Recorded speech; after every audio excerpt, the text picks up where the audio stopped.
It's not complicated. There's a big sign, it's blue. And yellow lines that make a square. It's pretty obvious. So it takes some nerve to spin your tin into a mobility park without a permit. In the supermarket, in the shops, on a main street. Our camera's capturing a snapshot.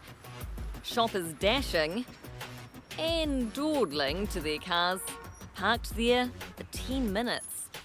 No hurry for this driver either. He spent most of the past 24 minutes just sitting in his Lexus. But what will it take to stop this behaviour? Until there are some, concrete changes made, not just lip service. Same, different day. Wherever Adam goes, his permit goes too. How much of a difference does it make to daily life? Perfect, mate. Unbelievable. Getting places takes some puff. This space at the local shop saves enough of it for Adam to go about his business. There's other people worse off than me that need it. Not all disabilities are obvious. More than 150,000 Kiwis have a mobility parking permit, a number expected to rise over the next 10 years. But there's no permit police at places like Hillcrest Shopping Centre in Kirikiriroa, Hamilton, to stop these drivers.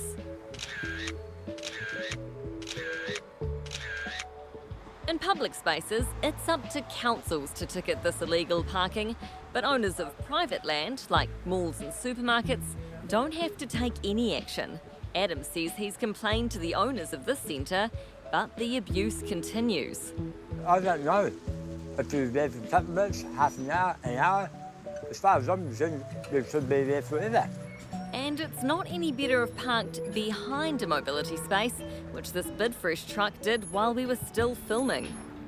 When Adam tried to back out, his car hit the back of the truck's step. It's just frustrating. And expensive. But when we told Bidfresh about it, the company's GM was on the phone to Adam immediately. They've agreed to foot the repair bill and have reiterated to all drivers to keep mobility spaces free and accessible. Nice one. But no sooner are we out of that park that we pull up to another with its own problems. So here's a busy street where a cycleway's been added beside a footpath, pushing the parks and Adam onto the road. As it happens, Hamilton City Council's working on a policy to ensure parking is fit for purpose for all road users. It's also doing an audit of all council-controlled mobility parks in the central city to make sure they're up to scratch. Back in Tamaki Makaurau, Auckland, our hidden cameras keep rolling. So this one here? Lee Warren's helping me take a peep for permits. That's a no.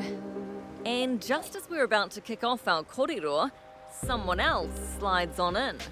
I've seen a rusted, no warranted and registered Toyota Corolla parked in an accessible car park without a permit, and I've seen a Ferrari parked without a permit. You can add this blue steel to that list too.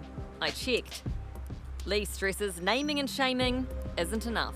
As in the 30 plus years I've been a chair, I haven't seen anything that people are like so afraid they're never going to park there. His answer is fines. Big ones. Why aren't the fines $500, $1,000, $3,000? What's large enough to stop someone doing it? Someone stealing a spot like this one. Has he got back in his car now? Well, no, I was just going to ask you, how long do you think we've been talking for? 20 minutes. Yeah, still there. Still there. And there he was for a full 40 minutes. What we don't see is the number of permit holders forced to move on. I know a girl who, if she can't park where she needs to park, she can't actually mentally work through or problem solve that. So she actually just drives home and cries and then doesn't do whatever it is, whether it be swimming, shopping, visiting somebody. So who's prepared to drive change? This month, Whai Kaha, the new Ministry of Disabled People, was set up, with Portal Williams given the job of Minister for Disability Issues. while we could say, people just do the right thing, we know that actually what we need to do is enforce it. There is some action that I can take as the minister, and that will be to write to government agencies, and that includes the police, setting out my expectations that the way they work, their policies and their procedures actually informed to support disabled people to do what they need to do with their daily life.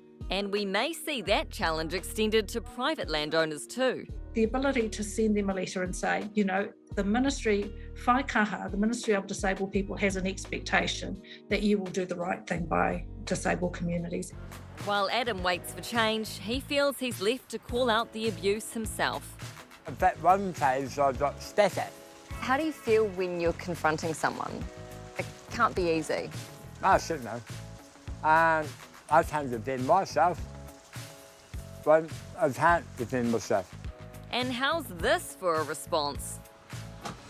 That's a disabled party. Yes. Yeah.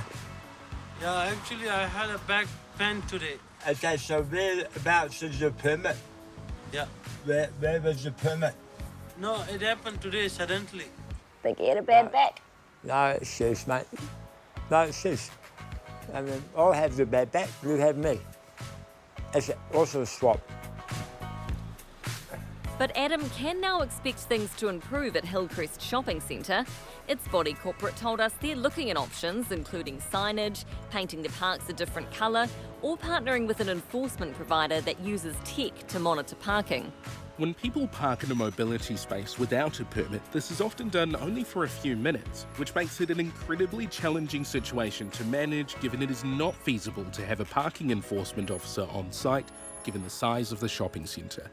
We remain determined to provide a constructive solution so all customers who attend Hillcrest Shopping Centre have a safe and positive experience. Imagine that at every place and space.